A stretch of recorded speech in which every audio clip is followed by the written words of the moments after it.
Akola police दलात दामिनी पथकाचा मोठा विस्तार करण्यात आला आहे। नवे 34 दुचाकी वाहन दामिनी पथकात दाखल झाले आहे। शाळा, महाविद्यालय आणि सार्वजनिक ठिकाणी युवती आणि महिलांची होणारी छेडछाड रोखण्यासाठी पोलीस अधीक्षक बच्चन सिंग यांच्या संकल्पनेतून हा नवीन विस्तार करण्यात आला आहे।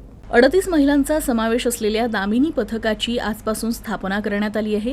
नवीन संकल्पना हे आज पोलिसांच्या राणी महल इथं झाली आहे। छेडछाडीचे प्रकार रोखण्यासाठी हे दामिनी पथक उपरोक्त ठिकाणी धडक देत टवाळखोरांचा समाचार घेणार आहे, असे पोलीस अधीक्षक बच्चन सिंग यांनी सांगितलं।